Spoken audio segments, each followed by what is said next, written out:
उत्तम क्षमादिक धर्म आत्म का सहज निज भाव है।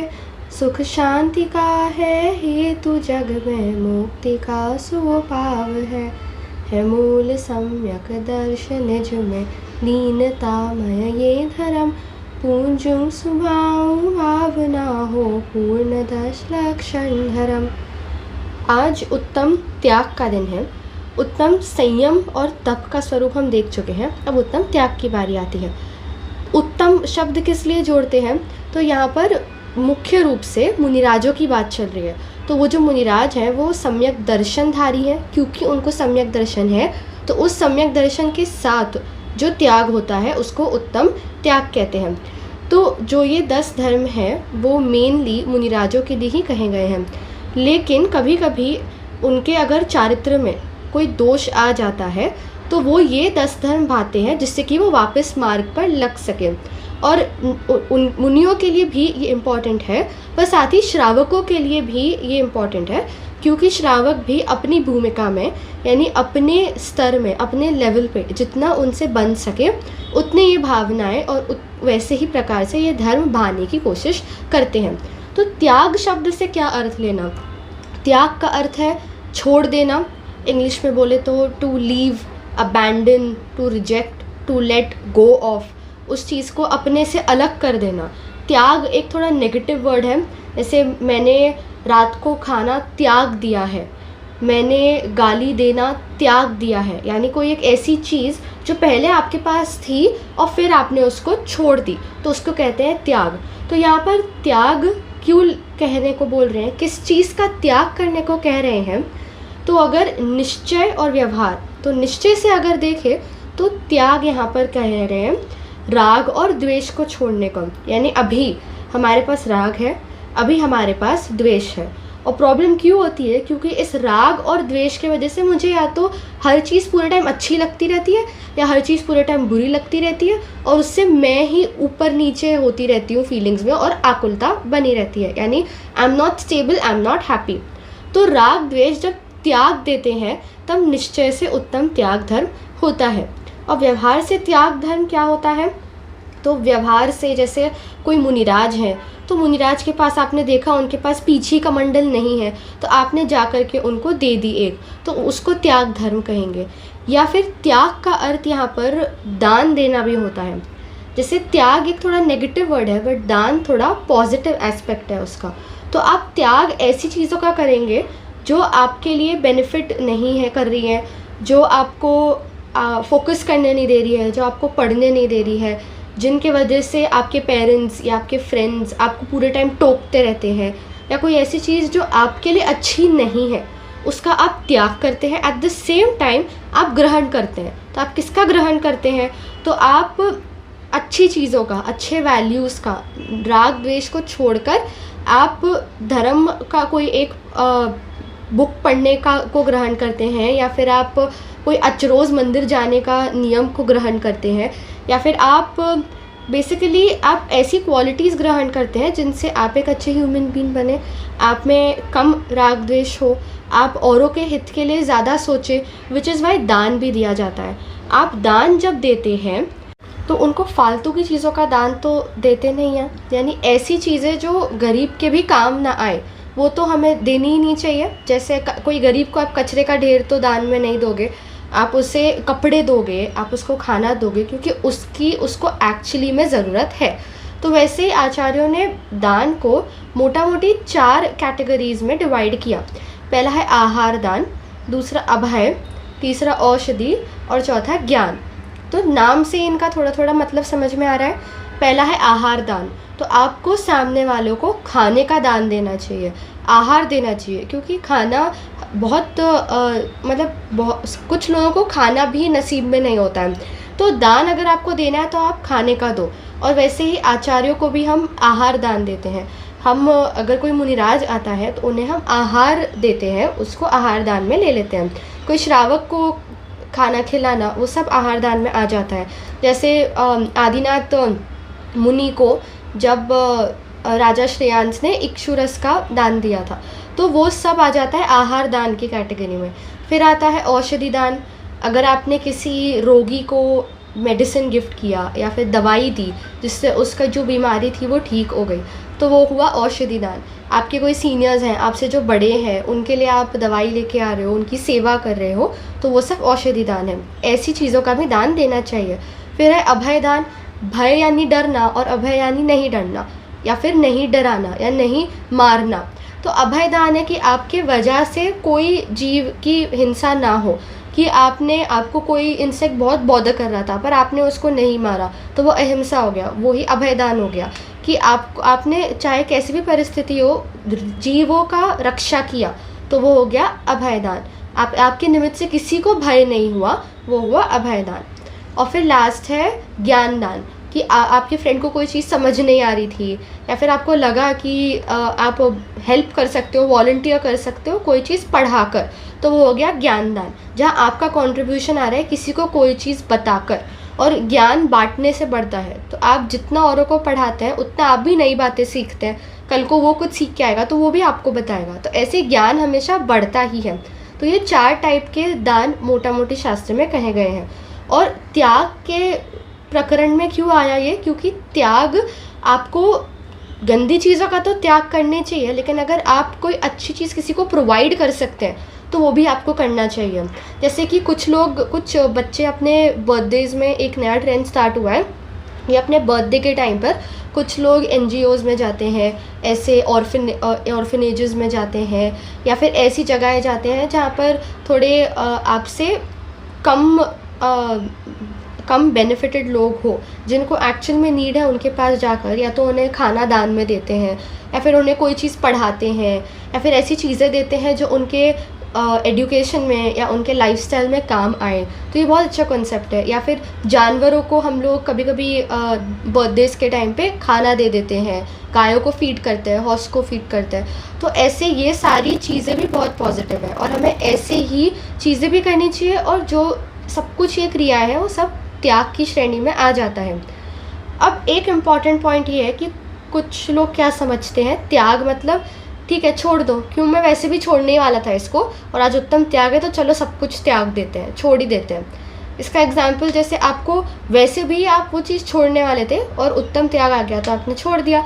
कैसे, तो जैसे आपके iPad का बैटरी लो हो रहा था, 5% पे था, 4% पे था, और कोई आया और आपको बोले कि बहुत टाइम से गैजेट देख रहे हो, अब बंद करो, अब बंद करना चाहिए। तो आपने सोचा कि पहले तो आपने सोचा ठीक है मैं क्यों बंद करूँ, आप लड़ने के मूड में आए कि नहीं मैं नहीं बंद करने वाला हूँ, मैं तो चलाऊँगा 1-2 घंटे। लेकिन फिर आपने देखा बैटरी ऑलरेडी कम है, तो आपने सोचा ठीक है वैसे भी ये डेड होने वाला है गैजेट, तो इसको छोड़ ही देते हैं। तो इसको त्याग की श्रेणी में नहीं कहेंगे, यानी इसको नहीं कहेंगे कि अरे वाह उत्तम त्याग के दिन इसने अपना iPad छोड़ दिया, वो जिसे उसे छोड़ने में बहुत मुश्किल होती है वो उसने छोड़ दिया। तो इन चीज़ों को उत्तम त्याग में नहीं लेंगे। आपको ऑलरेडी एग्जिस्टिंग जिन चीज़ों से बहुत राग है, पर्सनली हमें पता होता है हमें कौन सी चीज़ बहुत पसंद है और कौन सी चीज़ हमें बिल्कुल नहीं पसंद है। तो जो चीज़ें हमें बहुत पसंद है उनको भी थोड़ा नेगेटिव वे में ज़्यादा पसंद नहीं करना, उन्हें जितना हो सके कम करना, वो उत्तम त्याग में आएगा। और धीरे धीरे उसे छोड़ देना वो एम होना चाहिए। जैसे कुछ गलत आदतें होती हैं जो हमें छोड़नी चाहिए और हमें पता होता है कि हम वो चीज़ गलत कर रहे हैं, तो उनकी बात यहाँ चल रही है। कभी कभी ऐसा लगता है कि हम कोई चीज़ के कंट्रोल में हैं, यानी हमारे हाथ में कोई चीज़ है, या फिर हम जब चाहे इसको छोड़ सकते हैं। कि अभी जो आपको लग रहा है ना यूट्यूब का एडिक्शन, iPad का एडिक्शन, वो आपको लग रहा है आप बोलो तो मैं यूँ इसे छोड़ दूँ, ऐसा लोग समझते हैं। तो उनके लिए साइंटिस्ट ने एक एक्सपेरिमेंट कंडक्ट किया। उनने एक फ्रॉग को लिया और उस फ्रॉग को एक गर्म पानी के जो बोल है उसमें डाल दिया, गैस ऑन कर दिया। तो फ्रॉग तो समझदार था, 2 मिनट में उचक गया, यानी वो वहाँ से हॉप करके वो चला गया। तो साइंटिस्ट ने बोला कि अब हम क्या करें जिससे कि ये फ्रॉग पूरे टाइम उसी पानी वाले बोल में टिका रहे। तो उन्होंने क्या किया, पहले एक ठंडा पानी का बोल लिया और उसमें फ्रॉग को डाला, तो फ्रॉग रिलैक्स करने लग गया, उसे टेम्परेचर बहुत अच्छा लगा, तो वो मज़े कर रहा था और वो सो गया, हॉप नहीं कर रहा था, वो रिलैक्स कर रहा था। फिर उन्होंने धीरे धीरे गैस को थोड़ा बढ़ाया, टेम्परेचर इंक्रीज़ किया, तो तब वो फ्रॉग को थोड़ा लगा कि ठीक है हल्का वार्म हो रहा है वाटर, पर फिर भी वो वहाँ बना रहा। फिर उन्होंने और इंक्रीज़ किया, तो फ्रॉग ने क्या किया, उसने एडजस्ट किया। उसने सोचा कोई बात नहीं, ये वाटर बॉडी का अभी टेम्परेचर और हो रहा है इंक्रीज, थोड़ा घट जाएगा, मैं एडजस्ट कर लेता हूँ। तो वो एडजस्ट करता गया। यहाँ फ्रॉग एडजस्ट किए जा रहा है, एडजस्ट किए जा रहा है, और यहाँ टेम्परेचर बढ़ता जा रहा है। धीरे धीरे क्या हुआ कि वाटर बॉयल होने लग गया, और फ्रॉग चाहे तो अभी भी उचक सकता है, वो चाहे तो अभी भी उछलकर वहाँ से भाग सकता है, पर वो नहीं भाग रहा है। क्यों? क्योंकि उसको लग रहा है कि मैं अभी भी इसे कंट्रोल कर सकता हूँ, कि अभी भी मैं एडजस्ट कर सकता हूँ। और इवेंचुअली क्या होता है, टेम्परेचर एकदम इंक्रीज हो जाता है और फ्रॉग वहीं गर्म के कारण घुट घुट कर मर जाता है। ऐसे ही हम क्या करते हैं, हम एडजस्ट कर लेते हैं। यानी हमें लगता है हम कुछ गलत कर रहे हैं, तो हमें लगता है कि नहीं, मैं चाहूँ तो अब भी हॉप करके भाग सकता हूँ, अब भी मैं यहाँ से निकल सकता हूँ। पर क्या होता है, टेम्परेचर इंक्रीज़ होता रहता है, यानी आपका राग बढ़ता रहता है। आपको लगता है कि आप चाहो तो ऐसे छोड़ सकते हो, पर आपका राग बढ़ता रहता है, आपका उसके प्रति अफेक्शन बढ़ता रहता है, अटैचमेंट बढ़ता रहता है, और धीरे धीरे इतना हो जाता है कि वो आपको कंज्यूम कर लेता है। फिर आप उसे कंट्रोल नहीं करते हो, वो एडिक्शन आपको कंट्रोल करता है। जैसे सबसे बड़ी प्रॉब्लम अभी किड्स की क्या है, जनरेशन की क्या है, कि वो गैजेट से बहुत एडिक्टेड है। क्योंकि उनको इनिशियली तो उनको लगता है कि मैं कंट्रोल में हूँ, मैं चाहूँ तो अब भी इसे छोड़ सकता हूँ। फिर क्या हो जाता है, त्याग करना उतना ही मुश्किल हो जाता है, क्योंकि राग उतना बढ़ जाता है, राग की जड़ें उतनी अंदर तक घुस जाती हैं, तो उस चीज़ से निकलना मुश्किल हो जाता है। इसीलिए उत्तम त्याग जैसे दिनों के टाइम हमें एक रिमाइंडर मिलता है कि हमें ऐसी चीज़ों को सबसे पहले छोड़ना है जिन पे हमारा काबू नहीं है, या हमें लगता है कि हम इनको कंट्रोल नहीं कर सकते हैं, और इसीलिए ये डेज़ बहुत इंपॉर्टेंट होते हैं। उत्तम त्याग और दान में कंफ्यूज नहीं होना चाहिए, दोनों बहुत अलग चीज़ें हैं। उत्तम त्याग धर्म है और दान जो है वो पुण्य है। तो उत्तम त्याग किसका किया जाएगा, तो जो चीज़ आपके पास ऑलरेडी हो, यानी आपको त्याग करना है राग द्वेष का, वो आत्मा से रिलेटेड ज़्यादा है। लेकिन जहाँ पर दान की बात आएगी तो वो आत्मा के अलावा पर से रिलेटेड ज़्यादा है, और वो भी पुण्य से ज़्यादा रिलेटेड है, क्योंकि आप जब दान देते हो तो आपको पुण्य मिलता है। तो दान एक सेपरेट चीज़ है और त्याग एक सेपरेट चीज़ है। त्याग में आप जैसे राग द्वेष का तो त्याग करते ही हो, साथ में त्याग में हो सकता है कि त्याग में आपको आपकी वो जो क्वालिटीज़ हैं उनसे राग नहीं रहा, यानी आपको अब वो आपके नहीं रहे। लेकिन दान में सपोज़ आपने चॉकलेट दान किसी को दी, लेकिन आपको चॉकलेट से लगाव है, यानी आपने अपने हिस्सों में से कुछ किसी और को दिया, पर आपको राग अभी भी है। तो दान में द्वेष नहीं होता, पर दान में राग होता है। आप क्यों सामने वाले को दे रहे हो, जिससे कि उसका भला हो, तो वो भी राग है। और जैन दर्शन वीतरागता का पोषक है, यानी वो उसको भी प्रमोट नहीं करता। तो दान और त्याग दोनों अलग चीज़ है। आप दान देते हो, बहुत अच्छी बात है, लेकिन एम है त्याग तक पहुंचने के लिए।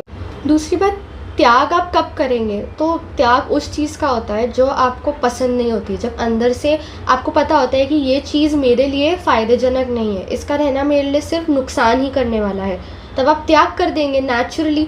जैसे अगर आप खाना खा रहे हो और खाते वक्त तो किसी ने रोक दिया आपको और सडनली बोला कि इसमें तो अरे ये मत खाओ, इसमें तो मक्खी घुस गई थी एक, तो आप कैसे एकदम जल्दी से उस चीज़ को छोड़ देंगे। तो वैसे ही त्याग अगर पता चल जाए कि कौन सी चीज़ कितनी हानिकारक, तो त्याग इंस्टेंटली होता है। लेकिन आप फिर भी त्याग क्यों नहीं कर पाते हैं कुछ चीज़ों का, क्योंकि अंतरंग में आपको अभी भी राग है। अगर आपको पता चल जाए कि ये जो आप चॉकलेट खा रहे हो उसमें तो कोई इंसेक्ट का फीसेस है, उसकी पॉटी है, तो एकदम ऐसे त्यागोगे आप। तो वैसे ही जब तक आपको थोड़ा सा भी राग बच जाता है तब तक आप त्याग नहीं सकते। तो इन धर्मों से क्या होता है, वो राग पे प्रहार करते हैं जिससे कि वो थोड़ा हल्का हो और इसको छोड़ना बहुत आसान हो। कौवे के बारे में सब जानते हैं, यानी कौवा एक थोड़ा सा डिसरिस्पेक्टेड बर्ड है, लोग उसे इतना पसंद नहीं करते। और कौवे नॉनवेज भी खाते हैं, यानी कौवे इंसानों का फ्लैश खाते हैं, तो जनरली कौवे को लोग अवॉइड करते हैं। पर कौवे की एक बहुत अच्छी क्वालिटी होती है जो उसको काइंड ऑफ डिफ्रेंशिएट करती है। उसको अगर कभी भी कुछ भी इतना सा भी दाना अगर खाने का मिले तो वो खाने से पहले कॉ कॉ करेगा, यानी पहले वो सब लोगों को बुलाएगा और फिर वो शेयर करके खाता है। तो वैसे ही हमें भी ये एक तरह से त्याग धर्म ये भी सिखाता है कि एक तो बन पड़े तो आपसे अगर सामने वाले के पास कोई चीज़ नहीं है और आपके पास कोई चीज़ है तो आप उसे अपनी चीज़ दे ही दें। अगर आप वो नहीं कर सकते तो आप शेयर करिए। और ये बहुत समर्थन करता है ये धर्म इसका, क्योंकि जब आप शेयर करते हो तो नेचुरली एक अलग टाइप का विशेष हर्ष होता है। हर्ष मतलब खुशी, आनंद, अच्छा फील करना। तो जब आप किसी को हेल्प करते हो तो एक अलग टाइप की फीलिंग आती है। वो फीलिंग आपको बताती है कि आप कुछ अच्छा काम कर रहे हो। तो जब सामने वाले को आप देते हो तब आप उसको भी हेल्प करते हो और आप खुद को भी हेल्प करते हो। जैसे रेस में जो रिले टाइप के रेस होते हैं उसमें मैंने अक्सर देखा है कि रिले के रेस में इंडिविजुअल टीम्स होती हैं। तो नॉर्मली जब लोग भागते हैं तब कभी कभी लोग भागते भागते रेस में गिर भी जाते हैं। तो कुछ लोग होते हैं जो इग्नोर करके आगे बढ़ जाते हैं, कुछ लोग होते हैं जो ट्राई करते हैं हेल्प करने की पर फिर वो भाव को छोड़ के चले जाते हैं। लेकिन कुछ लोग होते हैं जो रुकते हैं और जो गिर गया है उसको उठाते हैं और फिर कंटिन्यू करते हैं भागना। तो ऐसे ही हमें एक गुड ह्यूमन बनने के लिए, सहनशीलता लाने के लिए, पेशेंस लाने के लिए, या फिर अच्छा फील करने के लिए, या फिर जिससे कि हम भी वो फीलिंग को अनुभव करें, हमें ये भावना भानी चाहिए। आपको लगेगा कि लोग जो होते हैं वो दानियों की ज़्यादा रिस्पेक्ट करते हैं और वो ज़्यादा अच्छा माना जाता है, पर ऐसा नहीं है। हमेशा त्याग, जो लोग त्याग करते हैं उसकी ज़्यादा रिस्पेक्ट होती है। क्यों ऐसा? क्योंकि जो मुनिराज हैं उन्होंने सब कुछ त्याग कर दिया।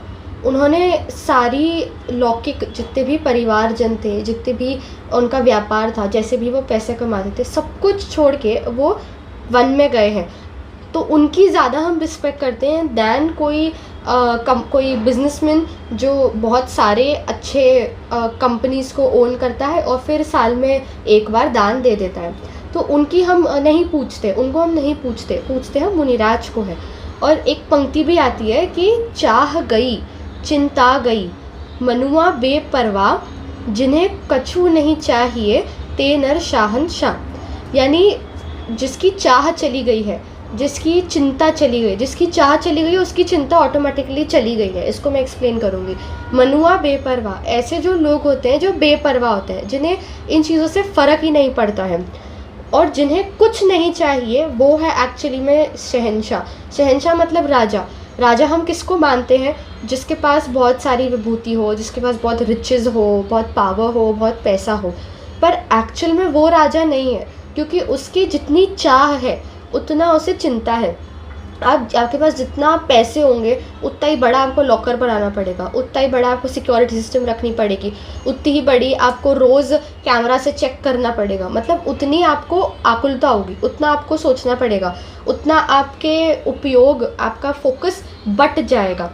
लेकिन जिसके पास कुछ नहीं है, उसके पास नथिंग टू लूज़ है, आप उससे और क्या ही ले सकते हैं। जैसे जो मुनिराज है वो वन में है, आप उनको डरा नहीं सकते, धमका नहीं सकते। आप उनके जैसे ब्लैकमेल करते हैं बच्चे को किडनैप करके, मेरे पास तुम्हारा बच्चा है, इतने पैसे दो, रैंसम नहीं मांग सकते हो। आप उनसे कुछ लेना देना ही नहीं, आप उनसे कुछ कर ही नहीं सकते हो। इसलिए सच्ची में सुखी तो वो है, क्योंकि उन्हें कोई चीज़ से राग ही नहीं है। जिससे कोई चीज़ से राग नहीं है, उसे कोई चीज़ से द्वेष नहीं है और उसे वीतरागता है, मतलब उसे कोई चीज़ से अफेक्ट होता ही नहीं है। ये धर्म क्यों भाना चाहिए? क्योंकि अगर आप 10 लक्षण धर्म की पंक्ति आपको याद हो तो उसमें लिखा है कि उत्तम क्षमा मार्दव आर्जव भाव है, और फिर सत्य शौच संयम तप त्याग उपाव है। यानी जो स्टार्टिंग के 4 भावना है, जो चार धर्म है, 4 कषाय के अभाव रूप जो 4 धर्म है, वो तो वो हमारा गोल है, यानी हमें वो पाना चाहिए। क्रोध मान माया लोभ का ऑपोजिट क्षमा मार्दव आर्जव और शौच, ये तो होना चाहिए। लेकिन सत्य संयम तप त्याग, ये जो 4 है, बाकी की जो भावनाएं हैं वो, और मतलब स्टार्टिंग के 4 को छोड़ के जो लास्ट के 6 भावनाएं हैं, वो सारी इन चारों को पाने का तरीका है। यानी ये 4 हमारे गोल है, और जो लास्ट की 6 भावना है, यानी सत्य संयम तप त्याग आकिंचन ब्रह्मचर्य, ये जो है ये इन 4 को पाने का तरीका है। और ये जो टोटल 10 धर्म है, वो क्यों टेक्निकली इनको क्यों भाना चाहिए? क्योंकि ये संवर के द्वार हैं। 7 तत्व में संवर का अर्थ हम समझते हैं, आश्रव यानी आना, संवर यानी कर्मों के आना को रोकना। तो कर्मों के आने को रोकने के लिए ये 10 भावनाएं हमारी हेल्प करती हैं और इनके वजह से कर्म का आना हम रोक सकते हैं। तो ये जो भावनाएं हैं, ये जो 10 धर्म हैं, इन्हें भावना चाहिए क्योंकि इनसे संवर होता है, कर्मों का आना रुकता है। हम जैसे जैसे कोई चीज़ को छोड़ते हैं वैसे ही उससे उत्पन्न होने वाला जो दुख है वो भी चला जाता है। कैसे, अगर चॉकलेट को ले तो हम जैसे जैसे चॉकलेट खाना छोड़ते हैं वैसे ही हमारा पेट दर्द कम होता है, हमारे बॉडी हेल्दी होने लगती है। या फिर अगर हम जैसे ही चॉकलेट छोड़ते हैं वैसे ही हमारी उतनी आकुलता कम होती है, क्योंकि उसे रखने की, उसे बचाने की मेहनत, उसको टिकाने रखने की मेहनत से हम छूट जाते हैं। तो जितनी कम चीज़ें हमारे पास रखते हैं उतना ज़्यादा सुखी हम होते हैं, क्योंकि 2 तरीके के अटैचमेंट होती है। एक तो ये मेरा है या फिर मैं इसका हूँ। तो इन दोनों, या तो कोई एक फ्रेंड मेरा है या फिर मैं इसका हूँ, ऐसी जो बात होती है वो कम होती है, क्योंकि मैं और मेरी वाली जो भाव होती है वो कम होती है, और वो जितनी कम होती है उतना ही सुखी आप होते हो। जैसे कोई एक फ्रेंड है जो बहुत टाइम से आपके साथ है, लेकिन वो उसकी कुछ क्वालिटीज़ हैं जो अच्छी इन्फ्लुएंस नहीं है, जो आपके लिए अच्छा नहीं है। तो आप जितनी जल्दी उसे छोड़ोगे उतनी जल्दी आप सुखी होगे। इसलिए फ्रेंड की एक डेफिनेशन भी आती है कि न्याय मार्ग पर ले चले, मन को रखे पवित्र, सुख दुख में जो साथ दे उसको कहते हैं मित्र। यानी न्याय मार्ग पर ले चले, कभी भी आपसे कोई गलत काम नहीं करवाएगा, अन्याय, अनीति या अभक्ष नहीं करवाएगा। अन्याय यानी कोई चीज़ जो रूल्स के अगेंस्ट हो, जैसे लॉ बंकिंग या फिर क्लास मिस करना। तो कोई चीज़ जो रूल्स के अगेंस्ट हो, अन्याय नहीं करवाएगा, जो फेयर नहीं हो। अनीति, जो गलत कोई बात नहीं हो, कोई गलत मान्यता नहीं हो, या फिर कोई गलत थॉट प्रोसेस नहीं बताए। और अभक्ष, कोई गलत चीज़ ना खिलाए। तो अन्याय, अनीति, अभक्ष से जो दूर, जो जिसमें ऐसा नहीं हो। तो न्याय मार्ग पर ले चले, मन को रखे पवित्र, यानी आपको बहुत खुश रखता है, आपके मन में गलत भाव नहीं आने देता है, तो मन को रखे पवित्र। सुख दुख में जो साथ दे उसको कहते हैं मित्र। आपके हाइज और लोज में आपके जो साथ दे उसको कहते हैं मित्र।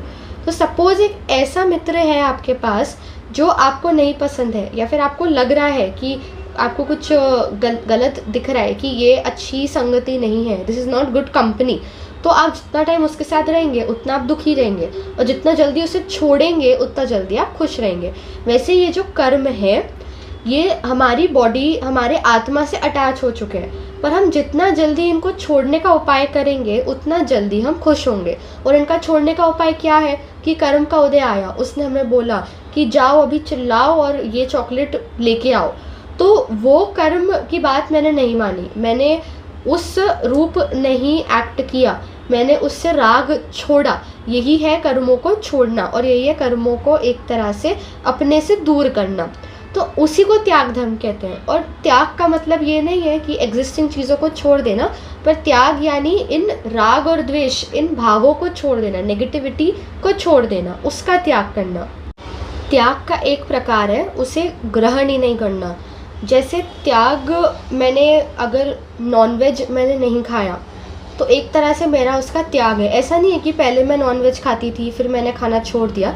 तो त्याग उन चीज़ों का भी होता है जिनको आपने कभी स्टार्ट ही नहीं किया। तो वैसे ही जो चीज़ आप स्टार्ट ही ना करो, एक तरह से आपका उसके लिए त्याग ही है।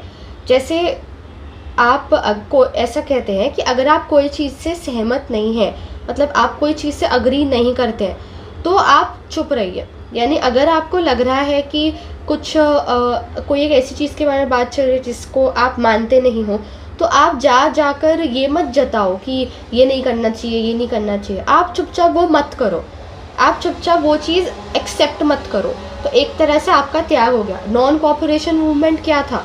वो यही था कि जो चल रहा है उसमें मेरी तरफ से समर्थन आपको नहीं मिलेगा, और इसीलिए मेरा उसके प्रति त्याग है। जैसे किसी ने, कोई आया एक एग वाला केक लेकर आपके पास, तो एक क्लास में आप किसी का, आपकी फ्रेंड का बर्थडे है और वो एग का केक लेकर आके सबको एक एक पीस दे रहा है, तो आप जैन हो इसलिए आप वो केक नहीं खा रहे हो, तो एक तरह से आपका उसके प्रति त्याग हो गया। तो कोई चीज़ को एट द फर्स्ट प्लेस ग्रहण ही नहीं करना, उसको भी त्याग कहते हैं। एक बार की बात है, एक तोता था जो पिंजरे में बंद था। अब चलते फिरते दो लोगों की उसने बात सुन ली जो ये कह रहे थे कि ये जो मनुष्य है वो त्याग तो कर नहीं पाता है और दुख ही भोगता रहता है। तो ये बात उसने सुन ली। अब सुनने के बाद वो क्या करता है, उसने ये बात समझ ली तो वो सोचता है कि ठीक है, अब मैं अब से सब कुछ त्याग देता हूँ, यानी मैं खाना पीना यहाँ तक सांस लेना भी छोड़ देता हूँ। तो वो ये करता है और ये करके बेहोश हो जाता है, खाना पीना सब त्याग देता है। अब जब उसका मालिक आता है तब वो देखता है कि अरे इसने तो सब कुछ करना छोड़ दिया है, तो वो समझता है कि ये बीमार हो गया है। तो फिर वो उसको ठीक करने के लिए सारे उपाय करता है, बट ऑल इन वेन, सब वेस्ट हो जाता है। और वो हार कर फाइनली उस तोते को पिंजरे से निकाल कर सड़क पर छोड़ देता है। फिर टाइम देखकर वो तोता जो होता है वो उड़ के भाग जाता है। तो वैसे ही ये जो पिंजरा है वो संसार है, तोता है हम हैं। तो हम इस संसार में क्यों फंसे हुए हैं? क्योंकि हम हमारी इच्छाओं से बंधे हुए हैं। हम हमारी जिन चीज़ों से हमें राग है उन्हें छोड़ नहीं पा रहे हैं। लेकिन जैसे ही हम उन्हें छोड़ देते हैं वैसे ही हम क्या करते हैं, उनसे कॉपरेट करना छोड़ देते हैं। समझ जाते हैं कि ये जो भोग है ये अलग है और मैं हूँ वो अलग है। तो ये छोड़ने के बाद क्या होगा कि जब ये छूटेगा तब संसार से हम ऑटोमेटिकली निकल जाएंगे और फिर हम मुक्त हो जाएंगे, हम फ्री हो जाएंगे, हम मोक्ष चले जाएंगे। तो वैसे ही हमें इन इच्छाओं को छोड़ना है। इन इच्छाओं को हम छोड़ेंगे तो हम अपने आप एकदम मुक्त हो जाएंगे, एकदम फ्री और लाइट फील करेंगे और फिर शीघ्र ही हमारा भी मोक्ष होगा। इसलिए उत्तम त्याग धर्म इतना इम्पॉर्टेंट है। आपने ये देखा होगा कि जो बच्चे होते हैं उन्हें बड़ा होने की बहुत जल्दी होती है। उन्हें बहुत मन करता है कि हम बड़े हो, देखते हैं एडल्ट लाइफ कैसी होती है। लेकिन ऑन द अदर हैंड आप अगर कोई एडल्ट से पूछो तो वो बच्चा होने की कोशिश करता है, यानी वो अभी भी अगर उसे चांस दे तो वो बच्चा होना चाहता है। ऐसा क्यों है? बच्चे हमेशा इतने केयर फ्री क्यों दिखते हैं? ऐसा क्यों लगता है कि उन्हें कोई चीज़ से फ़र्क नहीं पड़ता, वो खुश हैं, वो अपनी धुन में मस्त है? वो इसलिए क्योंकि उनके पास कोई रिस्पॉन्सिबिलिटीज़ नहीं है। जब आपके पास कोई बोझा नहीं होता, जब कुछ रिस्पॉन्सिबिलिटीज़ नहीं होती, तब आप सब कुछ त्याग देते हैं। तो बच्चों के पास कुछ उन्हें कुछ ग्रहण ही नहीं किया, उन्हें क्या मतलब खाने से, उन्हें क्या मतलब पैसे कमाने से। उनके लिए तो कोई चीज़ बोझा है ही नहीं। सबसे ज़्यादा खुश वो ही दिखाई देते हैं। तो जितना कम रिस्पॉन्सिबिलिटी, जितने कम विषय, उतना आपको फ्रीडम है, उतना आपका त्याग है और उतने ही आप खुश हैं। तो जितनी आप कम चीज़ों को ऐसे पकड़ के रखेंगे उतना आप ज़्यादा खुलेंगे और उतना ही आप खुश होंगे। मुनिराज क्यों इतने महान कहे जाते हैं, क्यों वो हमारी नज़रों में इतने ऊंचे हैं? क्योंकि उन्होंने अंतरंग और बहिरंग दोनों परिग्रहों का त्याग कर रखा है। तो ये जो परिग्रह है इनका जब त्याग होता है तब वास्तव में आत्मा का जो स्वरूप है वो निकलता है, वो दिखाई देता है। तो इस आत्मा, शुद्ध आत्मा की प्राप्ति के लिए अंतरंग और बहिरंग दोनों परिग्रहों का त्याग करना पड़ेगा। अंतरंग और बहिरंग कौन से परिग्रह है? तो बहिरंग परिग्रह तो मुनिराज ने पूरी तरह से त्याग ही दिए हैं, जो है क्षेत्र, मकान, सोना, चांदी, धन, धान्य, रुपया, पैसा, दास, दासी, बर्तन। तो ये सारे जो बहिरंग परिग्रह हैं उनको तो उन्होंने छोड़ ही दिया है। घर छोड़ दिया है, दास दासी, कोई सर्वेंट्स नहीं है उनके, उन्होंने पैसे छोड़ दिए हैं, सोना चांदी छोड़ दिए। इसके बाद है अंतरंग परिग्रह। तो अंतरंग परिग्रह कौन से है? तो सबसे पहला तो मिथ्यात्व छोड़ा है उन्होंने, जिसके वजह से उन्हें सम्यक दर्शन प्रकट हुआ है। तो मिथ्यात्व उनका छूटा हुआ है। क्रोध, मान, माया, लोभ, ये 4 मेन कषाएं उनकी गई हुई हैं। फिर हास्य यानी हंसना, हास्य, रति यानी कोई चीज़ पसंद करना, अरति कोई चीज़ नहीं पसंद करना, शोक बहुत ज़्यादा दुख मनाना, मातम मनाना, भय, डरना, जुगुप्सा कोई चीज़ बिल्कुल नहीं पसंद करना, उसे दूर करने की कोशिश करना, जुगुप्सा। स्त्रीवेद यानी कोई लड़की वाली जो वेद होती है, यानी स्त्री की वेद कषाय, तो स्त्री वेद। पुरुष वेद, पुरुष से अट्रैक्शन होना, और नपुंसक वेद, दोनों से अट्रैक्शन होना, इनमें से कुछ भी नहीं है उनके। इसीलिए वो मुनि अवस्था में इतने सुखी और अच्छे परिग्रह रहित माने जाते हैं। अब दानी के जो चीज़ वो दान दे रहा है उससे उसका राग तो छूटा है नहीं, पर त्यागी जो चीज़ का त्याग कर रहा है वो हर जगह हर एस्पेक्ट से सोचकर और सोच समझकर उस वस्तु का त्याग कर रहा है। जैसे जो चक्रवर्ती होते हैं जो बाद में मुनि दीक्षा धारण कर लेते हैं, तो उनका इतना वैभव था, इतने 3 खंड के राजा थे वो, 6 खंड के राजा थे वो, अर्धचक्री और चक्री। इतने सारी संपत्ति के बाद, इतने सारे फैमिली मेम्बर्स के बाद, इतने बच्चों के बाद और इतने सारे भोग के बाद भी वो जब छोड़ के जाते हैं तो एक बार भी मुड़कर नहीं देखते। ये होता है लेवल त्यागने का। वैसे ही अगर आप एक्सपेरिमेंट करो, आप कोई चीज़ त्यागने की कोशिश करो, आप या तो रील्स या शॉर्ट्स छोड़ने की कोशिश करो, आपको जितना टाइम लग रहा है उसे छोड़ने में, या आपको जितनी प्रॉब्लम आ रही है उसे छोड़ने में, मतलब आपका उसके प्रति उतना राग है, तो आप अगर क्लेम करते हो कि आपको राग नहीं है उस चीज़ से और फिर भी आप छोड़ने में आपको इतना एक स्प्लिट सेकंड लगता है, तो आप गलत हो। क्योंकि अगर इतना ही टाइम लगता तो आप छोड़ के दिखाओ, आप दिखाओ कि आपको इस वस्तु से राग नहीं है। तो जो चक्रवर्ती होते हैं, इनफैक्ट उनके लिए तो ये छंद भी आता है कि इंद्र सारिके भोग काग बीट सम, चक्रवर्ती की संपदा इंद्र सारिके भोग काग बीट सम समझ है सम्यक दृष्टि लोय। कि जो सम्यक दृष्टि लोग होते हैं वो काग बीट कौवे की पॉटी के तरह समझते हैं। किसको? तो जितना भी वैभव है, जितना भी रिचेस है इनके पास, चक्रवर्ती के पास है, इंद्र के पास, जितने भी बड़े इंद्र हो उनके पास जितनी भी संपत्ति है, जितनी भी चीज़ें वो अक्वायर करते हैं, उन सबको जो सम्यक दृष्टि होते हैं वो कैसा समझते हैं? तो एकदम यूज़लेस, कौवे की पॉटी जो एकदम यूज़लेस है, वो कोई जैसे गाय का जो गोबर होता है वो फिर भी एक जगह पर काम आ जाता है, पर कौवे का जो रेसिड्यू होता है वो कहीं काम नहीं आता है। तो इतना तुच्छ, इतना नीच समझते हो ऐसे भोगों को, और हम मनुष्य उसी के पीछे इतना भागते हैं। तो हमें देखना चाहिए कि इतने जब महापुरुष भी कोई चीज़ अपना रहे हैं तो वो कुछ सोच कर ही अपना रहे होंगे। आपको अगर कोई चोट अभी लग जाए तो आप कितना रोते हो, आप इतना डिटॉल सैवलॉन लगाते हो, उसकी इतनी सेवा करते हो, आप पूरे टाइम उस चोट के बारे में सोचते रहते हो, ये सोचते हो हम कल स्कूल कैसे जाएंगे या फिर कल हम हमारे फ्रेंड्स को क्या बताएंगे। यानी आपको अगर इतनी सी चोट लग जाए तो आप इतना बड़ा बखेड़ा क्रिएट करते हो। पर मुनिराज जब जंगल में होते हैं तब उन्हें इतने उपसर्ग सहन करने पड़ते हैं, इतने परिशह, ठंडी, गर्मी, भूख, प्यास, इतने कांटे, इतना लोग आ जाते हैं फालतू के, उनका इतना उपसर्ग करते हैं, फिर भी वो सब कुछ सहन करते हैं। अब वो ऐसा क्यों कर पाते हैं? क्योंकि उन्होंने सारे वर्ल्डली अफेयर्स तो का त्याग तो कर ही दिया, उन्हें तो छोड़ ही दिया है, पर साथ ही उन्होंने अपने जो शरीर है उससे भी ममत्व, उससे भी राग, उससे भी ये मानना कि ये मेरा है, वो भी उन्होंने त्याग दिया है।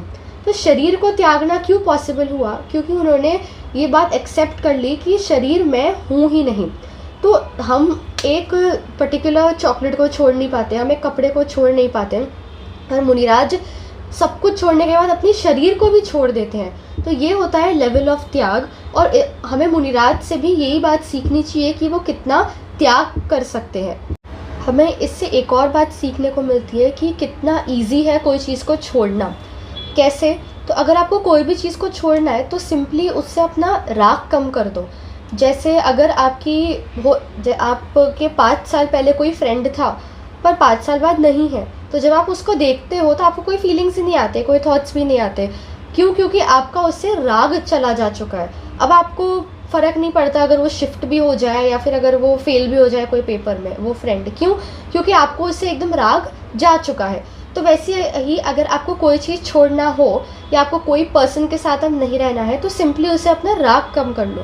क्योंकि जब आप राग कम करोगे तो धीरे धीरे आपको फ़र्क पड़ना बंद करेगा और उससे आप ज़्यादा सुखी रहेंगे। आशा करती हूँ आपको ये त्याग धर्म का स्वरूप समझ में आया होगा और बाकी के धर्मों का भी स्वरूप आपको समझ में आया होगा। तो हम भी हम खुद के साथ एक्सपेरिमेंट करें और हम कोई चीज़ त्याग कर देखें, जितना हो सके। थोड़े इमिजिएटली त्यागना नहीं, पर धीरे धीरे कम करने की कोशिश करें। क्योंकि जैसे जो फ्रॉग थ्योरी थी वो उसने धीरे धीरे गर्माहट बढ़ाया और धीरे धीरे वो एडजस्ट करता गया, वैसे ही हम उल्टा कर सकते हैं। यानी हम धीरे धीरे कोई चीज़ को त्यागने, उसे छोड़ने की कोशिश कर सकते हैं। तो इवेंचुअली, लेकिन जितना हम प्रयास करेंगे, अगर हम 30 मिनट्स आईपैड देखते हैं तो आज 25 मिनट्स देखें, कल 20 मिनट्स देखें, ऐसे 5-5 मिनट कम करने से हम कोई चीज़ को पूरी तरह से छोड़ भी सकते हैं। इसलिए हम नेगेटिविटी का त्याग करें और हम सच्चे धर्म का, स्वाध्याय का, इनका ग्रहण करें, तो ही हमें ये धर्म का असली मतलब समझ में आएगा। और हो सके तो गलत चीज़ों को तो ग्रहण ही ना करें, वो ही वास्तव में उत्तम त्याग धर्म है। जय जिनेन्द्र।